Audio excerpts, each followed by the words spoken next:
estaríamos viendo el cerebro. Recording is on. ¿Sí? El cerebro.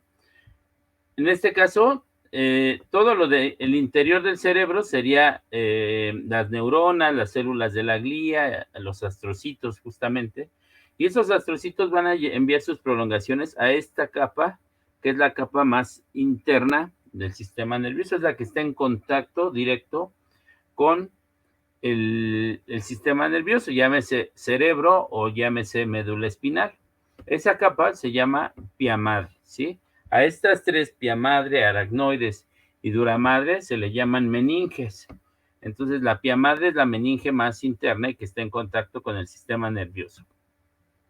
Después estaría la aracnoides. La aracnoides, que es esta capa intermedia. Entre estas dos va a haber un espacio que le llaman espacio subaracnoideo y es por donde va a estar circulando, bueno, aquí lo veríamos, es por donde va a estar circulando el líquido cefalorraquídeo. Después estaría la capa más externa y dura, ¿sí? Porque está pegada al hueso, por eso se llama dura madre. Entonces, esta dura madre es la que va a estar en contacto con los huesos del cráneo. Y bueno, ya después el periósteo y el cuero cabelludo. Pero entonces, si hablamos de las meninges, hablaríamos de estas tres. La pia madre, la aracnoides y la dura madre. Pero ¿dónde está la barrera hematoencefálica? Pues justamente está en esta pia madre. En esta pia madre es donde van a llegar los vasos sanguíneos. Sin embargo, estos vasos sanguíneos no van a penetrar al sistema nervioso. ¿Sí? Necesitan de esta capa o de esta barrera hematoencefálica para permitir el paso de ciertas moléculas hacia el sistema nervioso y también la salida de ciertas moléculas del sistema nervioso hacia la circulación sanguínea. Entonces, por eso hablábamos aquí de estos astrocitos, ¿sí? Que son importantes. Y bueno, los astrocitos tipo 2 que prácticamente van a tomar contacto con los nodos de Rambier, que ahorita vemos, cuando vemos la parte del axón, vemos que la mielinización no es continua, sino que hay ciertos puntos donde pues no se mieliniza, ¿sí? Entonces a eso se le llaman nodos de Rambier y esto hace que el impulso nervioso pase mucho más rápido. Y bueno, entonces aquí van a estar estos astrocitos tipo 2 y van o suelen encapsular las sinapsis químicas, es decir, esa liberación de neurotransmisores que van a comunicar con la siguiente neurona. Entonces, veíamos la importancia de los astrocitos. Ya dijimos que en el caso de los astrocitos tipo 1 van a formar la barrera hematoencefálica que se encarga de proteger al sistema nervioso de cambios bruscos en la concentración de iones, ¿sí? Vemos que además, sustancias que pueden interferir en la función neural. Vemos que además eliminan potasio, glutamato, GABA, que es ácido gamma aminobutírico, ¿sí? Vemos que son importantes almacenes de glucógeno y aquí se realiza la glucogenólisis. En el caso de la glucosa es una molécula muy grande que difícilmente atravesaría esa barrera hematoencefálica. Entonces, de aquí la importancia de estos astrocitos, ya que son importantes justamente en la formación también de la glucosa que va a ser necesaria para todos los diferentes tipos celulares.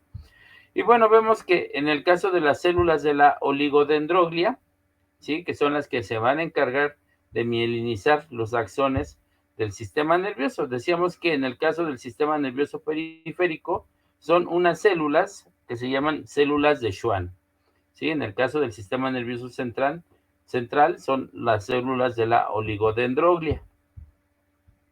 Y bueno, ahí también hay algunos oligodendrocitos satélites que rodean los cuerpos celulares, ¿sí? A nivel de la estructura de la neurona. Recuerden que hay el soma o cuerpo neuronal o cuerpo celular.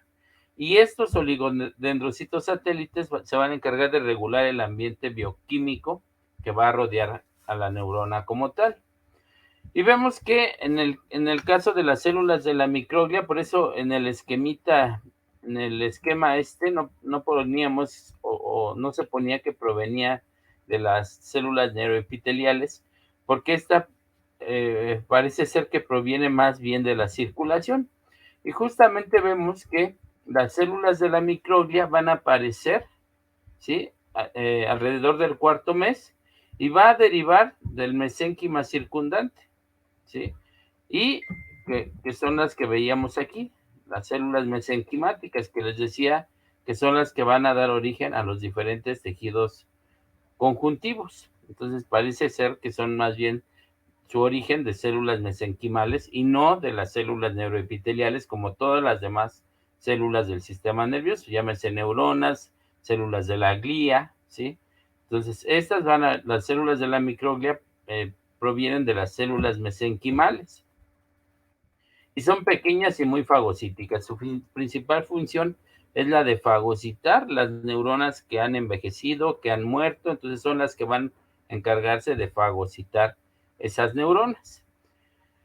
Y pues bueno, estas células de la microglia van a llegar a la sustancia blanca y gris después de que se ha aparecido la circulación de los vasos o la aparición de los vasos sanguíneos, es decir, cuando se establece la circulación sanguínea hacia el sistema nervioso. Por eso es que estos más bien son células que van a circular en el torrente sanguíneo y van a llegar a esta pía madre, y de ahí, pues bueno, se van a introducir hacia la sustancia blanca y a la sustancia gris del sistema nervioso. Y bueno, esto es durante la proliferación de todas estas células. Recuerden que decíamos que esto va a ocurrir, ¿sí? Durante la formación del sistema nervioso, durante toda esta fase de crecimiento y desarrollo del feto, ¿sí? Entonces, decíamos que ya el nacimiento prácticamente ya está formado o ya está formado todas las estructuras cerebrales. Y ya más bien lo que provendría sería, o lo que vendría sería la maduración de estas estructuras del sistema nervioso. Entonces, estas células neuroepiteliales van a estar proliferando para formar todas las diferentes células que van a formar ese sistema nervioso. Y cuando maduran, ¿sí? Cuando maduran estas células neuroepiteliales, dejan entonces de producir neuroblastos, entonces ya no hay los precursores de las neuronas, dejan de producir glioblastos, por lo tanto ya no hay precursores de células de la glía, y entonces se van a diferenciar a las células ependimarias, que son estas celulitas que veíamos aquí, que son las que se van a encargar de formar el epitelio interno, tanto de la médula espinal como de las diferentes estructuras a nivel cerebral.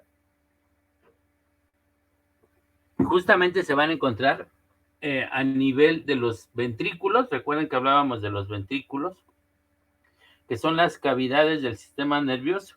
Ventrículos laterales, tercer ventrículo, acueducto de Silvio, cuarto ventrículo y canal central de la médula espinal, que ahorita aquí vemos un esquema. Entonces ya vimos que pues justamente este engrosamiento de estas células va a dar como origen a estas capas, ¿no? La capa del manto, ¿sí? Que va a dar como origen toda la materia gris del sistema nervioso. Luego la capa marginal, que va a dar origen a la materia blanca del sistema nervioso, en este caso a nivel de la médula. El surco limitante, y aquí entonces ya veríamos estas dos placas, las placas alares y las placas basales, ¿sí? Las placas basales son las que van a encargarse de tener, dijimos, motoneuronas o neuronas de tipo motora. Son estas que vemos en color rojo. Y las placas alares, ¿sí? Son las que se van a encontrar en la parte posterior, son las que van a tener las neuronas de tipo sensitivas. Entonces, aquí viene, corresponde a regiones sensitivas. Y aquí vemos una micrografía en la cual se ven la médula espinal, ¿sí? Aquí estas tinciones, pues lo que hacen es teñir a los cuerpos neuronales, ¿sí? Entonces, por eso es que aquí se ve la materia gris.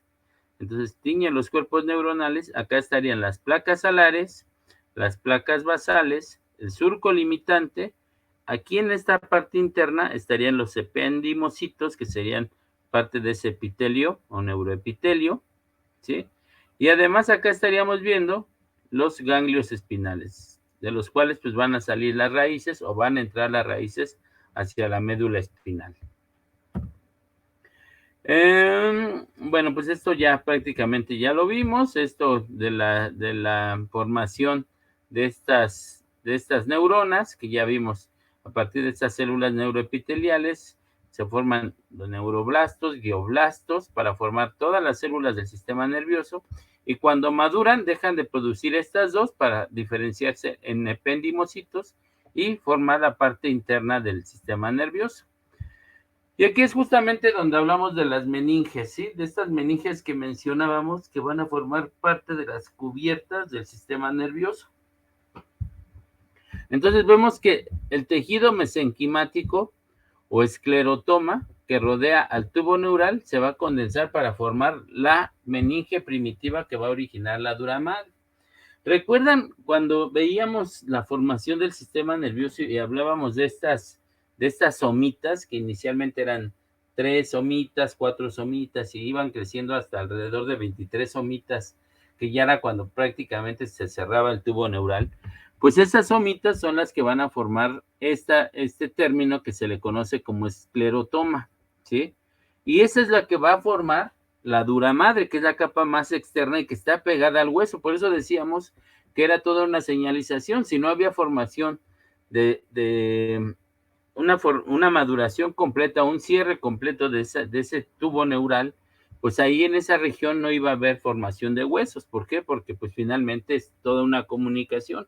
Entonces, este esclerotoma, pues justamente se encuentra o se encuentra a nivel de esas somitas que pues prácticamente se encontraban a lo largo del tubo neural. Aquí estamos hablando de la región de la médula espinal, también en la región cerebral, en la región encefálica.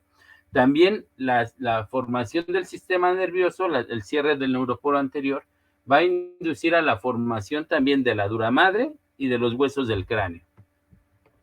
Entonces, a partir de ese esclerotoma o de esas somitas que se encontraban a lo largo de este tubo neural a nivel de la médula espinal, se van a formar justamente la dura madre, que es esa capa más externa y que está pegada a las vértebras.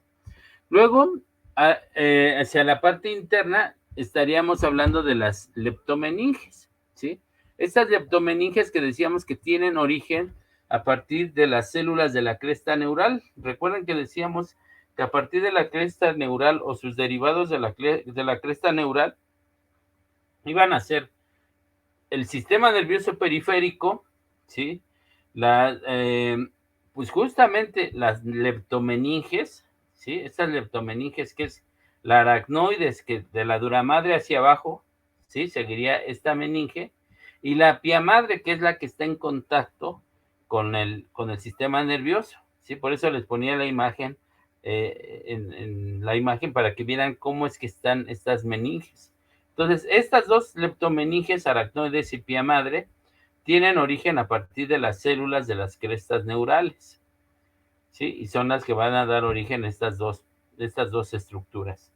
Además de los melanocitos, que recuerden que también los melanocitos se formaban a partir o provenían a partir de las células de las crestas neurales. Y bueno, al unirse los espacios, ¿sí? Van a estar al unirse estos espacios, van a haber espacios. Decíamos que entre estas dos meninges, aracnoides y pia madre, va a haber un espacio que se le denomina espacio subaracnoideo. Y por aquí va a estar circulando el líquido cefalorraquídeo. Entonces, bueno, pues esto ya lo vimos, lo de la aracnoides y la pia madre, aquí un poco del origen, ¿sí? Pero vemos que al tercer mes, vemos que la médula espinal, esto es a nivel, desde la formación del tubo neural, vemos que se van a insertar ahí los nervios espinales, ¿sí? Entonces vamos a ver que a partir de todo el tubo de toda la médula espinal, van a haber puntos de inserción que se van a insertar justamente en la dura madre de las diferentes regiones de la médula espinal. Por eso es que pues hablábamos de nervios espinales coxígeos, es decir, ahí se insertó estos nervios, que son nervios motores y sensitivos, ¿sí? Se insertan desde la región cervical hasta la región coxígea. Y bueno, vamos a ver que al tercer mes la médula espinal que se encontraba anteriormente hasta las vértebras coxígeas se va a ir extendiendo, se va a ir subiendo, ¿sí? Hacia, a través de la columna vertebral, y entonces vemos que, bueno, acá lo vemos en esta imagen, al tercer mes vemos que se encuentra, esta es la médula espinal, esta que vemos de color azul. Al tercer mes de desarrollo, ¿sí? de gestación, vemos que la médula espinal va a llegar hasta las vértebras coxígeas. Aquí vemos las vértebras coxígeas, ¿sí? Aquí las vemos separadas porque todavía no se fusionan. Al final de cuentas es un hueso coxígeo formado por la fusión de 4 vértebras. Pero entonces aquí vemos la inserción, además de estas fibras sensitivas y motoras, ¿sí? Entonces aquí estarían los nervios raquídeos o nervios espinales coxígeos, ¿sí? Acá vemos la región sacra, que también va a tener puntos de inserción en la dura madre, es decir, esta sería la vértebra. Decíamos que va a haber la pía madre, que aquí la veríamos pegadita a la médula, luego la aracnoides, que sería la siguiente, y la dura madre, que ya estaría en contacto con el hueso. Entre la pía madre y la aracnoides estaría el espacio subaracnoideo, ¿sí? Acá, bueno, vemos la médula al tercer mes. Al quinto mes, prácticamente la médula espinal se ha desplazado, ¿sí? Se desplaza hacia la parte superior, llegando al nivel de la sacra 1, ¿sí? Sin embargo, los nervios ya se insertaron en la dura madre y quedan insertados a lo largo desde la dura madre hasta esta región donde se encuentra la médula espinal. Y en el recién nacido vemos que prácticamente la médula espinal llega a la lumbar 3. Entonces todavía continúa subiendo esta médula espinal, pero los nervios, si se dan cuenta, siguen creciendo, ¿sí? Entonces llega a nivel de la lumbar 3 en el recién nacido, y en el adulto llega más o menos a nivel de la lumbar 2. ¿Sí? Por eso se dice que cuando se requiere hacer una punción lumbar, ¿sí? Es necesario respetar, aquí dicen, cuando se extrae el líquido cefalorraquídeo por punción lumbar, la aguja debe introducirse a nivel lumbar bajo, respetando así el extremo terminal de la médula espinal. ¿A qué nos referimos con el extremo terminal?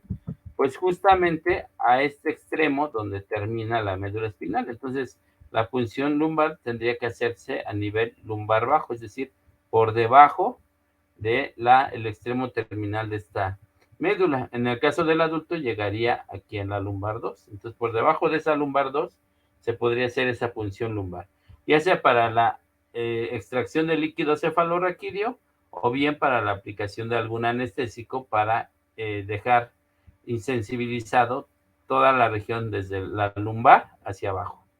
Entonces aquí lo podemos observar. Y lo que mencionábamos, ¿no? Que pues justamente las fibras nerviosas que se encuentran por debajo de esta médula espinal, ¿sí? Todas estas fibras nerviosas van a formar lo que se le conoce como la cola de caballo o la cauda equina.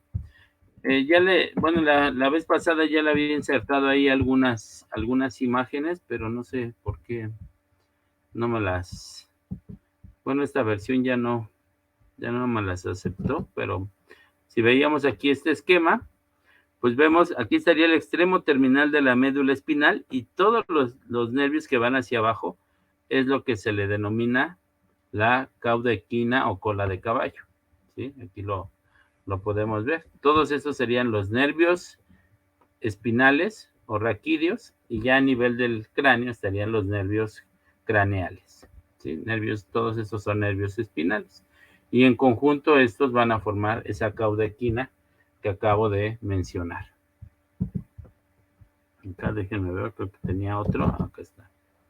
Aquí está, ¿sí? Acá está el extremo terminal de la médula y todo hacia abajo va a formar esa cauda equina, precisamente porque los puntos de inserción o donde se insertaron desde la vida embrionaria, desde la vida fetal, tercer mes, estaban insertados desde la dura madre de las vértebras coxígeas. Entonces, conforme se va desplazando la médula, también van creciendo estos nervios espinales, formando esa cola de caballo. Déjenme entonces, bueno. Entonces, bueno, ahora nos vamos a ir hacia la región del encéfalo, es decir, hacia la región del cerebro. La región del cerebro, que pues bueno, vamos a ver que también aquí van a ocurrir, al igual que en la médula espinal, van a ocurrir estos eventos, un proceso de proliferación neuronal. También a partir de ese neuroepitelio van a haber proliferación de neuroblastos, proliferación de glioblastos, ¿sí? Entonces por eso hablamos de un proceso de proliferación, un proceso de migración que va desde el neuroepitelio hacia las diferentes regiones, que recuerden que hablábamos de las vesículas cerebrales primarias, ¿sí? Prosencéfalo, mesencéfalo y rombencéfalo, o cerebro anterior, medio e inferior, y después de las vesículas cerebrales secundarias. Todo eso se da precisamente por esos procesos de proliferación a partir de estas células que mencionábamos y a partir del esquema que veíamos anteriormente. Entonces, a esa proliferación y migración neuronal y células de la glía, ¿sí? Siempre van en conjunto. Después hay un periodo de organización, el cual va a establecer la diferenciación celular, que era lo que hablábamos. Entonces, los glioblastos van a dar origen a las células, a las células de la glía, astrocitos o células de la oligodendroglio.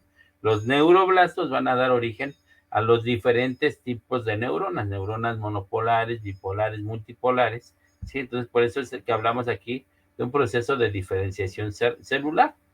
Y este desarrollo hasta el nacimiento, este se desarrolla hasta el nacimiento una vez que se establece el patrón de funcionamiento. Y decíamos que después del nacimiento, pues todavía los movimientos de los bebés, pues son todavía bruscos, ¿sí? Debido a que todavía no hay mielinización de estas neuronas. Entonces, por eso es que después del nacimiento va a haber una etapa de maduración en el cual se va a establecer el patrón de funcionamiento de las regiones o de las diferentes regiones encefálicas. Y este patrón de funcionamiento pues va a estar dado también por este proceso llamado mielinización, ¿sí? Entonces, bueno, esto ya lo vimos, que se forma durante la tercera y cuarta semana, las vesículas cerebrales primarias, que ya las habíamos mencionado. Después, alrededor de la quinta semana, se forman las vesículas cerebrales secundarias, es decir, telencéfalo, diencéfalo, mesencéfalo, metencéfalo y mielencéfalo. Y acá vemos la médula espinal. Este ya lo vimos, ¿no? Ya vimos las astas anteriores, las astas posteriores, ¿sí? O estas placas alares y placas basales, ¿sí? De las cuales va a haber fibras sensitivas y motoras y que además las vamos a seguir viendo en las demás estructuras. Entonces ya mencionamos esto. Bueno, acá viene la parte teórica. Y bueno, vemos que el rombencéfalo, que es la parte que continúa después de la médula espinal, va a formar el metencéfalo, donde va a estar el puente y el cerebelo, y el mielencéfalo, donde se forma el bulbo raquídeo, ¿sí? Entonces vamos ahorita a empezar a ver hacia el puente, hacia el bulbo raquídeo. Acá está pues toda la parte teórica, entonces vamos a ver el rombencéfalo. Rombencéfalo, que ya dijimos que está formado por mielencéfalo y metencéfalo. Entonces, la primera estructura después de la médula espinal sería, y aquí lo vemos de color rojo, el mielencéfalo, que es donde va a estar el bulbo raquídeo o también llamado médula oblonga. Y se dice que sus paredes o su estructura como tal es bastante parecida a la médula espinal. Aquí lo vemos, ¿sí? Aquí vemos en cortes transversales del bulbo raquídeo, como al igual que la médula espinal, va a contener estas placas alares, estas placas basales, fibras sensitivas, fibras motoras, ¿sí? El surco limitante, entonces por eso es que son bastante parecidos y por eso el nombre de médula oblonga, ¿sí? Acá vemos el cuarto ventrículo, que es la cavidad. Recuerden, en el caso de la médula espinal, su cavidad era el canal central de la médula espinal. Aquí a este nivel, a nivel del todo el rombencéfalo, ¿sí? Va a estar su cavidad, que es el cuarto ventrículo. Entonces, el cuarto ventrículo, y decimos que conforme va creciendo, ¿sí? Conforme va proliferando este sistema nervioso a nivel de las diferentes estructuras, aquí vamos viendo cómo va avanzando el desarrollo, ¿sí? De este bulbo raquídeo. Vamos a ver que se va adelgazando. Aquí vemos que los neuroblastos de las placas alares, que son estas de color amarillo, van a migrar hacia la capa marginal. Acá estaríamos viendo la placa marginal, ¿sí? En dirección ventrolateral, es decir, queda hacia la parte ventral y lateral. Por eso aquí lo vemos. ¿Sí? Entonces, estos dos van a quedar hacia los lados. Estas placas alares van a quedar hacia los lados. Y entonces van a formar estas estructuras, ¿sí? Estos tres, que ya dijimos que son grupos aferentes. Cuando hablamos de grupos aferentes, hablamos de grupos sensitivos, ¿sí? De neuronas de tipo sensitivas. Y va a formar estos dos grupos de neuronas eferentes, es decir, de neuronas de tipo motora. Y acá se forman estos núcleos, que son los que se llaman núcleos olivares, que también provienen justamente de estas placas alares. También tienen neuronas de tipo sensitiva. Y acá, si se dan cuenta, y aquí es importante, vamos a identificar estas estructuras que se les conocen con el nombre de plexos coroideos. ¿Para qué sirven esos plexos coroideos? Porque aquí es donde se va a formar el líquido cefalorraquídeo. Entonces ahí están los plexos coroideos. En el caso del cuarto ventrículo, el único lugar que va a tener plexos coroideos es a nivel del bulbo raquídeo. Es decir, a nivel del puente no va a haber plexos coroideos ni a nivel del cerebelo, solamente a nivel del bulbo raquídeo van a estar estos plexos coroideos que van a producir líquido cefalorraquídeo. Y entonces ahorita vamos a hablar justamente de estos grupos aferentes y eferentes. Entonces vemos que va a haber aquí estos grupos de las placas alares y basales. Los que son de las placas basales va a formarse tres grupos, ¿sí? Un aferente somático medial, aquí sería, si vamos, dijimos que medial hablábamos de la línea media. Entonces, este sería un grupo eferente somático medial. Este sería eferente somático intermedio y ese sería eferente somático lateral. Entonces, medial, intermedio y lateral. Recuerden la terminología cuando veíamos medial era lo que va hacia la línea media y lateral lo que está alejado de esa línea media. Por eso se llama medial, intermedio y lateral. Igual del otro lado, medial, intermedio y lateral. ¿Sí? Estos van a ser fibras motoras, como ya habíamos mencionado, ¿sí? Y vemos que estos tres grupos, eferente somático, medial, intermedio y lateral, ¿sí? Estos van a estar encargados de los movimientos de las musculaturas de las vísceras, ¿sí? Y estos, pues bueno, de las otras estructuras musculares. Y bueno, vemos que estos tres grupos van a originar los núcleos motores. Si estamos hablando de motoneuronas, entonces hablamos de los núcleos motores, de los pares craneales, el 9, recuerden que el 9 es el glosofaringio, el 10 que es el nervio vago, el 11º que es el espinal accesorio y el 12º que es el hipogloso. Entonces, recuerden que hay nervios que son motores, unos que son sensitivos y otros que son mixtos. Pues estos grupos van a originar estos núcleos motores, ¿sí? En este caso en la parte motora, porque hay varios que son mixtos.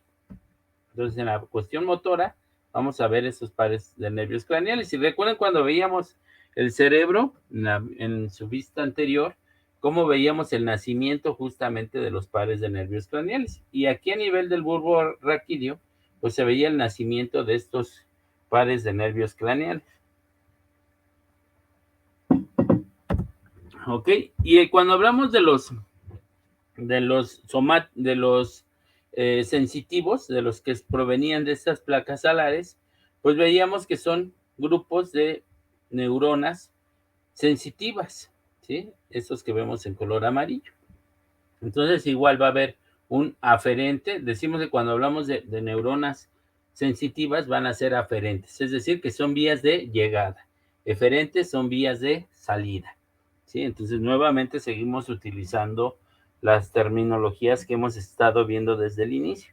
Entonces aquí son vías aferentes, es decir, vías de llegada. Y vamos a ver un aferente somático lateral, un aferente visceral especial o intermedio y un aferente visceral medial, ¿sí? Que es este que vemos aquí. Igual, lateral, intermedio, ¿sí? Y medial.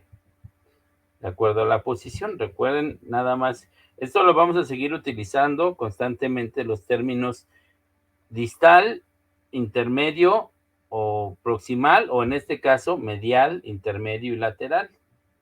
Y vemos que estos grupos neuronales van a formar entonces los núcleos sensitivos. Cuando hablamos entonces de estos tres grupos, hablamos de grupos sensitivos.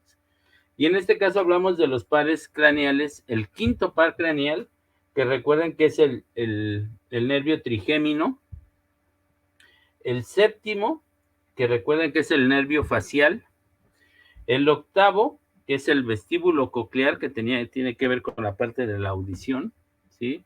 El noveno, ¿sí? Que tiene que ver, pues, justamente con el nervio glosofaringio, y el décimo, ¿sí? En este caso recuerden que este también tenía que ver la parte motora, pero aquí como estamos hablando de los nervios sensitivos, entonces el décimo, que es el nervio vago, ¿sí?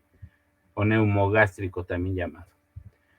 Y aquí vemos otros núcleos que mencionan, ¿no? Núcleos gracilis y coniatus, que pues bueno, también tienen función de estos núcleos. Cuando hablamos de núcleos, hablamos de grupos de neuronas. Entonces ya no nos referimos al núcleo neuronal, sino grupos neuronales, que también son llamados núcleos. Entonces cuando hablamos de núcleos, ¿sí? De neuronas, pues nos referimos a grupos de neuronas. Entonces aquí pues van a haber muchísimas neuronas, no solo una, sino muchísimas neuronas.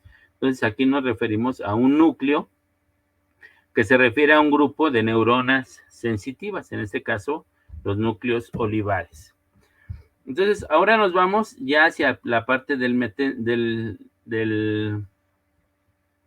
igual seguimos con el rombencéfalo, pero ahora nos vamos a nivel del metencéfalo, que es donde se encuentra el bulbo raquídeo, perdón, el puente o protuberancia, que es esta región. Ya nos alejamos del bulbo raquídeo, que está a nivel del mielencéfalo, y entonces hablamos del metencéfalo. ¿Sí? El metencéfalo, en el cual va a estar el puente y el cerebelo, acá en esta porción. Entonces ahorita nos vamos a ir hacia la región del puente o protuberancia.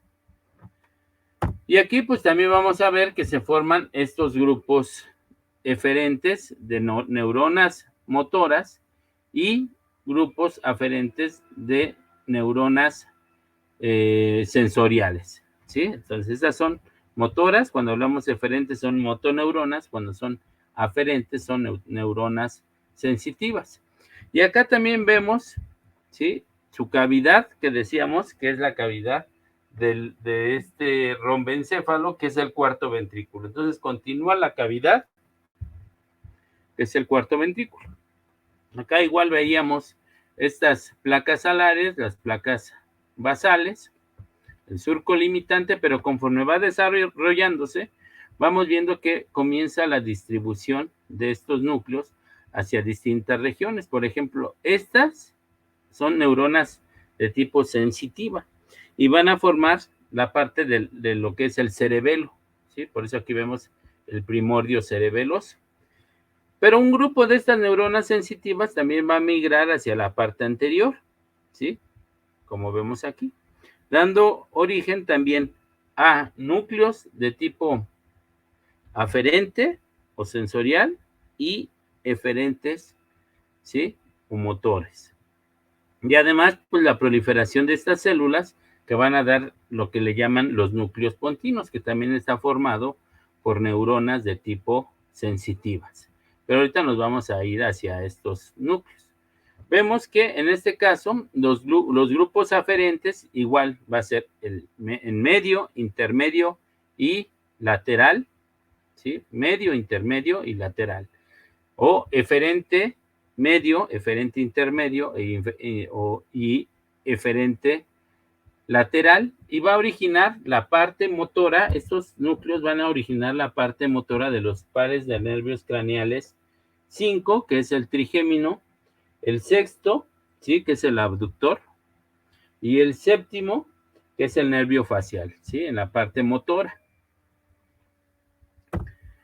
Y van a formarse dos núcleos. Bueno, aquí vemos tres, siempre lo manejan, pero prácticamente estos dos grupos laterales, ¿sí? Forman la parte del aferente somático lateral y un aferente visceral general. Entonces serían esta formación de estos núcleos que son de tipo sensitivo.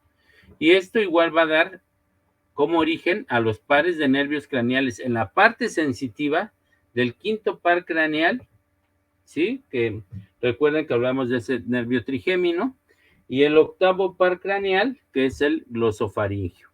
Entonces, en la parte sensitiva.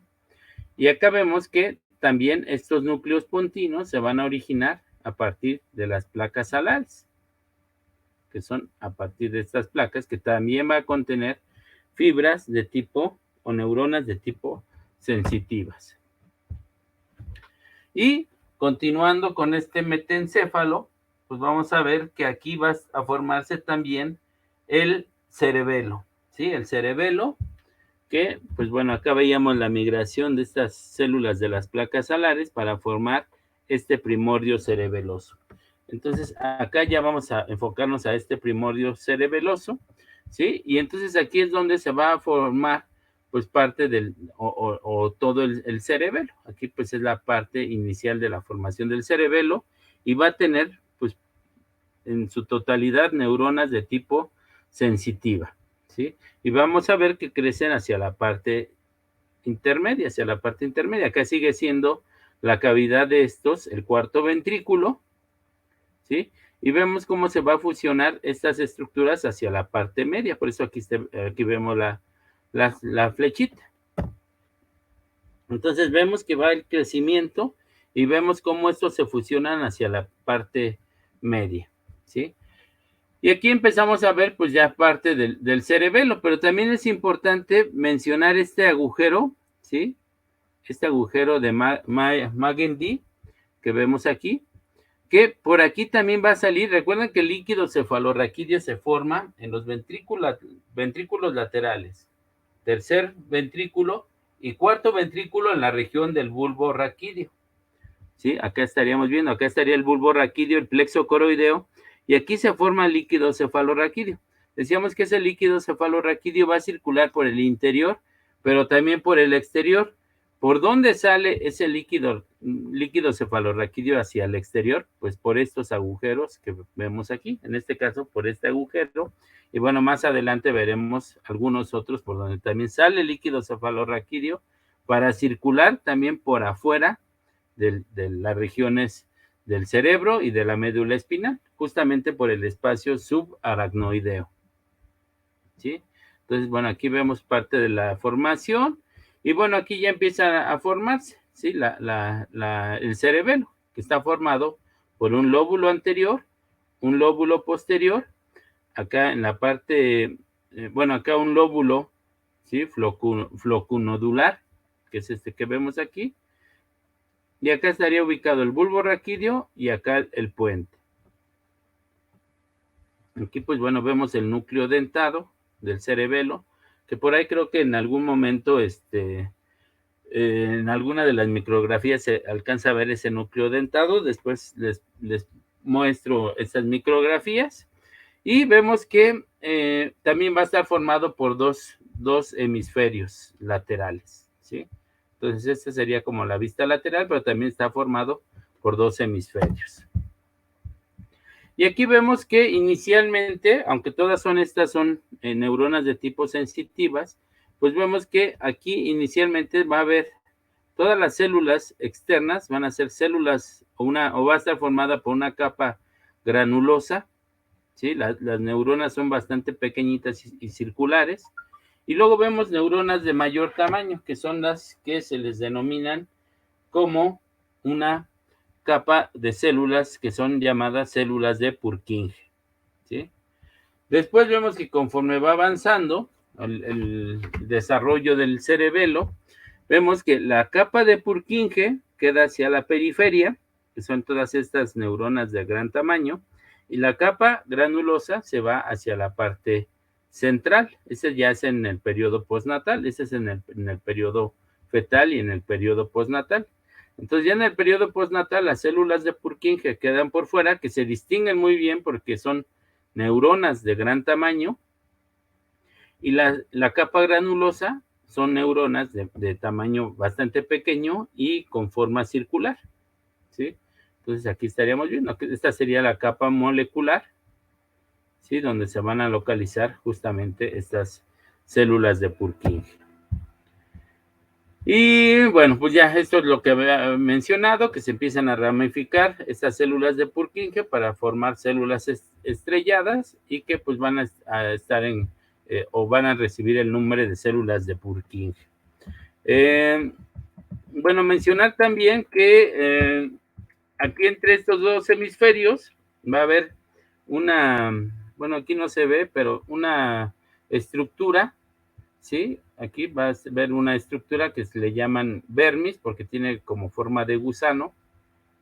Entonces también aquí esa estructura la van ustedes a identificar ahora que vean la disección del cerebro en el laboratorio. Entonces, bueno, ya después nos vamos hacia la parte superior, que ya es la formación del mesencéfalo. Déjenme ver qué hora es, así sí nos da tiempo. El mesencéfalo, que es donde ya no sufre modificaciones, dijimos que queda una sola estructura. Entonces, a nivel de este mesencéfalo, van a estar, que lo estaríamos ubicando aquí, ¿sí? Ya vimos médula espinal, mielencéfalo, bulbo raquídeo, puente, cerebelo, y ahora nos toca ver aquí a nivel del mesencéfalo. Dijimos que este es el que sufre menos modificaciones. ¿Sí? Aquí viene la parte teórica. Y vemos que aquí su cavidad es un pequeño espacio, un conducto que comunica el tercer ventrículo con el cuarto ventrículo, que es la cavidad de esta estructura. A esa cavidad se le conoce como el acueducto de Silvio o acueducto cerebral. Y este acueducto de Silvio o acueducto cerebral va a unir, aquí vienen los futuros tercero y cuarto ventrículo, ¿sí? Por eso aquí decimos que se llama acueducto de Silvio o acueducto cerebral. Y aquí igual vemos estos grupos de células sensitivas y de células o de neuronas de tipo motora, ¿sí? Las placas alares, las placas basales,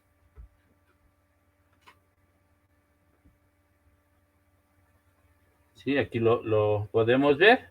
Y bueno, vemos que a partir de estas placas alares se forman dos grupos, de las placas alares y de las placas basales, ¿sí? En la parte eferente, que es la parte de las neuronas motoras o motoneuronas, se forman dos grupos, un eferente somático medial, que dijimos que se encuentra hacia la línea media, y un eferente visceral general, ¿sí? También de aquí se dice que se forma un núcleo que se le llama como núcleo de Edinger-Westphal, pero bueno, se forman estos dos núcleos, ¿sí?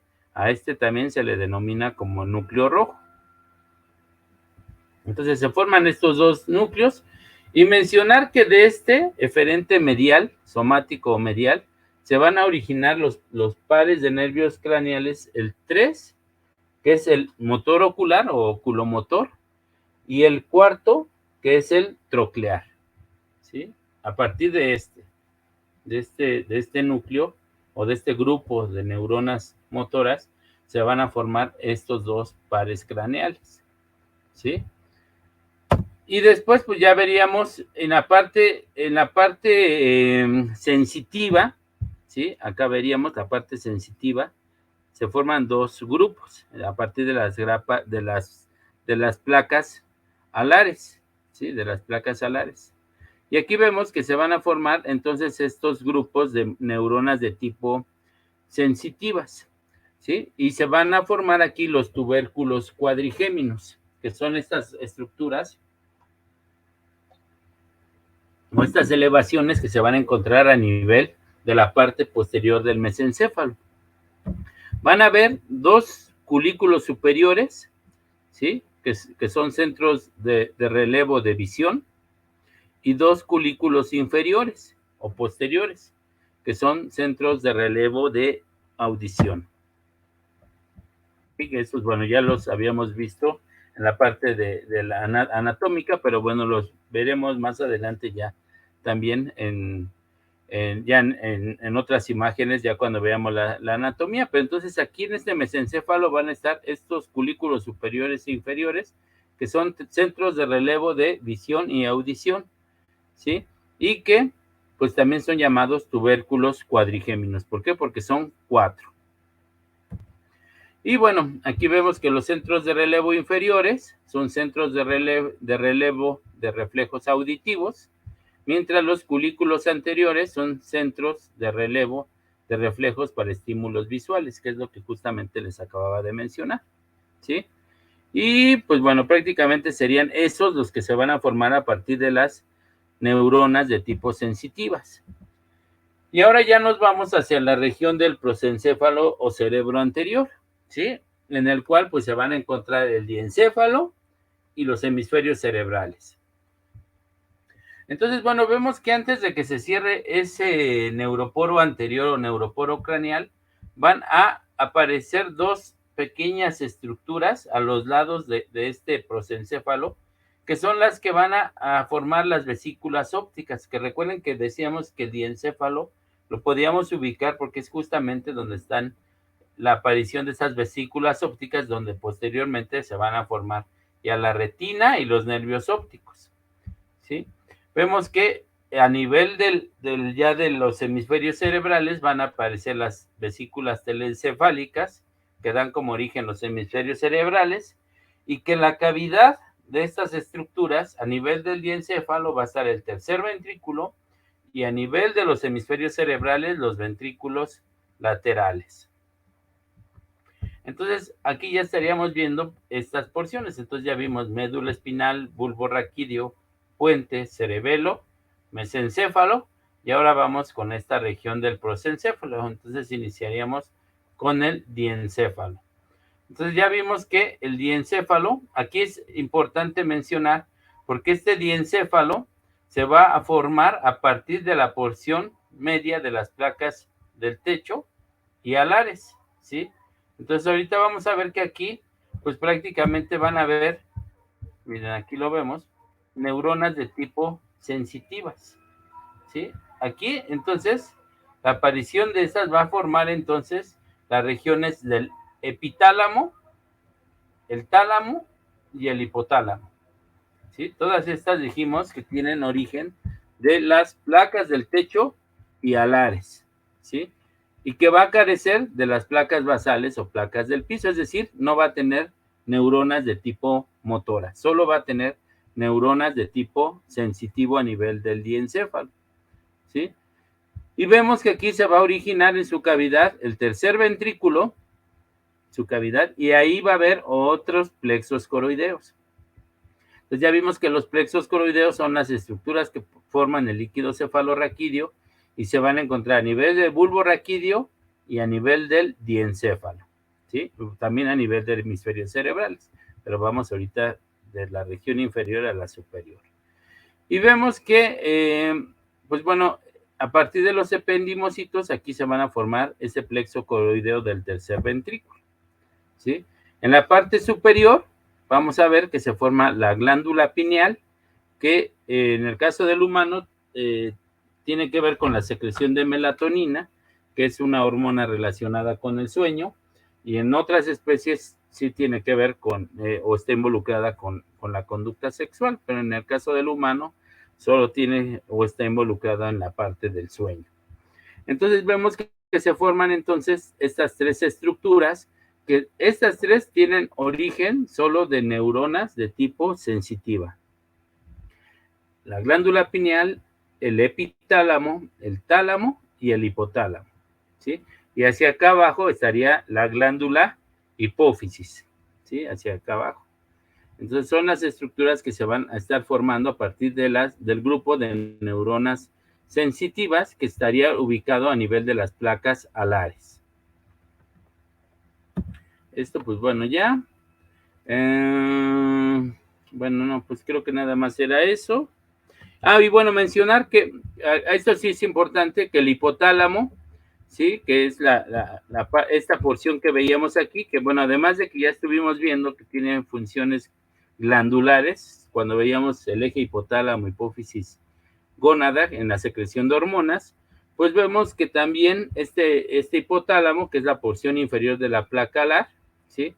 Se va a diferenciar en varios grupos nucleares, ¿sí? Aquí es donde se va a encontrar también los centros reguladores de varias funciones, como es la temperatura corporal, las emociones, el hambre, la saciedad, el sueño, la conducta sexual, ¿sí? Entonces, todas estos centros reguladores van a estar a nivel del hipotálamo. Y eso es importante porque ustedes en fisiología lo van a retomar, justamente todas estas porciones, estos centros reguladores de hambre, sueño, todas estas funciones las van a retomar en fisiología. Por eso les digo que es importante señalar que a partir de esta porción, ¿sí? Va a ser estos centros reguladores de estas emociones. Y bueno, pues ya, a partir de la hipófisis, que también mencioné que se forma a partir de a nivel de este diencéfalo, ¿sí? Se va a originar totalmente del ectodermo, también se forma a partir de este ectodermo, como ya habíamos mencionado, y va a haber dos tipos aquí lo estaríamos viendo, aquí estaría el diencéfalo, sus porciones, y acá estaría la glándula hipófisis, que justamente se encuentra a nivel, o se encuentra alojada, le llaman aquí este hueco, le llaman la silla turca del hueso esfenoides, ¿sí? Aquí se va a encontrar alojada la glándula pituitaria o hipófisis, que va a tener dos porciones, la adenohipófisis, que es la que estuvimos manejando cuando vimos biología de la reproducción, ¿sí? Que tiene una parte que tiene que ver con secreción de estas hormonas y una parte nerviosa. Déjenme ver si hay otra imagen. Bueno, la parte nerviosa que también tiene efecto de secreción de algunas hormonas como oxitocina y bueno, algunas otras que tienen que ver con prolactina, algunas otras hormonas que también tienen que ver con varias funciones, ¿sí? Entonces aquí vemos que la hipófisis va a tener dos regiones, una adenohipófisis y una neurohipófisis, ¿sí? Esta va a tener vías de tipo o ramas de neuronas de tipo sensitivas también. Entonces, bueno, esto ya lo había mencionado y bueno, ya terminaríamos con el telencéfalo. Déjenme ver si todavía nos da tiempo, sí. Entonces, el telencéfalo, que es la porción más extrema, o más superior de todas estas estructuras que hemos visto, ¿sí? En este caso, en el telencéfalo, estaríamos hablando ya de los hemisferios cerebrales. Y sus cavidades, que decíamos que son los ventrículos laterales, ¿sí? Estos ventrículos laterales que se van a comunicar con el tercer ventrículo a través de agujeros interventriculares. Y bueno, esto vemos que entre la quinta y 12ª semana, vemos que hay evaginaciones bilaterales, es decir, a los lados, ¿sí? Que van a originar justamente los hemisferios cerebrales. Y que también va a haber una expansión de tipo anterior, ¿sí? Que va a formar los lóbulos frontales, ¿sí? En la parte superior va a formar los lóbulos parietales y la expansión de tipo postero-inferior va a formar los lóbulos temporales y los lóbulos occipitales. Déjenme ver si tengo una imagen para que más o menos se den cuenta de cómo está conformado. Espérenme tantito, porque ya la siguiente clase pues vamos a empezar a ver un poco de estos lóbulos. Bueno, acá está el cerebelo. Acá está. Acá está, ¿no? Esta parte, en la parte anterior, este sería el lóbulo frontal y coincide justamente con el hueso frontal, ¿sí? Acá estaría el lóbulo temporal, en la parte superior el lóbulo parietal y en la parte posterior el lóbulo occipital. Así es como estarían ustedes observando al cerebro. Aquí lo vemos, ¿sí? El lóbulo frontal, el lóbulo parietal, el lóbulo temporal y el lóbulo occipital. Así ustedes van a identificar el cerebro en sus diferentes lóbulos, como habíamos mencionado. Si se dan cuenta, decíamos que pues este cerebro, al crecer en un espacio bastante pequeño, va a empezarse a plegar sobre sí para formar todos estos giros y circunvoluciones y surcos, ¿sí? Aquí vemos toda la gran cantidad de surcos que podemos ver, ¿sí? De color azul los surcos y de color amarillo los giros y circunvoluciones. Que bueno, esto después los vamos a ver, principalmente los principales, como es el de Rolando, ¿sí? El de Silvio, que también está por acá en esta parte. Acá miren, el surco de Silvio, el surco de Rolando, y que bueno, ya los estaremos viendo más adelante ya cuando veamos la anatomía. Déjenme poner esto.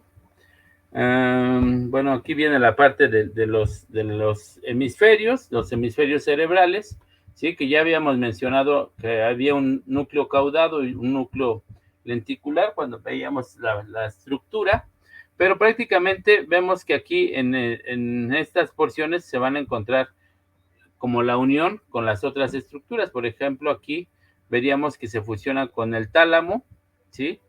En la parte lateral con el hipocampo.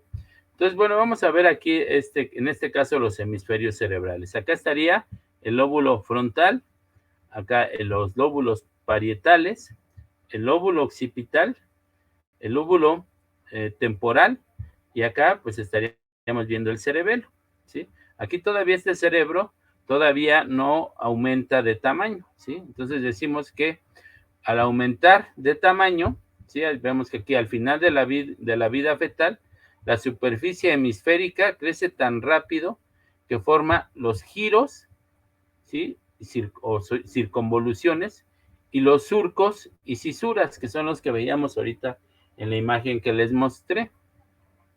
Y justamente estos surcos y giros van a permitir un aumento considerable del cerebro, ¿sí? De la superficie cerebral. Por ende, un aumento de la superficie de la corteza cerebral sin pasar el volumen de los huesos del cráneo, ¿sí? Por eso les mencionaba como ejemplo, si arrugamos o si hacemos bolita una hoja, vemos que se van a formar justamente todos estos surcos, ¿sí? Que harán que la hoja ocupe menos espacio, ¿sí? A diferencia de que si estuviera extendida. Y aquí, pues bueno, vamos a ver un poco de la corteza cerebral. Entonces, la corteza cerebral sería la parte más externa, ¿sí? Aquí lo estaríamos viendo. Y también aquí vemos que en los ventrículos laterales también están estas estructuras que son los plexos coroideos. Los plexos coroideos que también van a formar líquido cefalorraquídeo. Y aquí algunas estructuras como el palio, que es esta estructura, ¿sí? Aquí lo vemos, ¿sí? El arqueopalio y el neopalio, ¿no? Que es prácticamente estas tres van a formar parte importante, el neopalio, el palio, ¿sí? Que son estructuras que van a formar la corteza cerebral. Y es importante mencionar que a diferencia de la médula espinal, en la corteza cerebral o a nivel de la parte externa del cerebro, aquí se van a encontrar localizados todos los cuerpos neuronales, ¿sí? Todos los somas o cuerpos neuronales se van a encontrar en esta parte externa, en esta corteza cerebral. Justamente de aquí que la materia gris va a estar en la periferia y la materia blanca en el centro, ¿sí? A diferencia de la médula espinal. Veíamos, bueno, ahorita les mostraba aquí una imagen del caso del cerebelo. Miren aquí, toda esta parte, y esto sí lo van a ver, toda esta parte es la materia gris y esta es la materia blanca, ¿sí? A nivel del cerebelo y cerebro se va a encontrar la materia gris en la periferia y la materia blanca en el centro. A nivel de la médula espinal va a ser al revés. La materia gris se va a encontrar en el centro, aquí esto que parece alas de mariposa, y la materia blanca en la periferia. ¿Sí? Esto ustedes lo van a observar ahora que hagan la disección del cerebro. Sí, y bueno, acá mencionamos un poco de las porciones de la corteza cerebral, ¿sí? Acá estaría el ventrículo, que sería el espacio o el hueco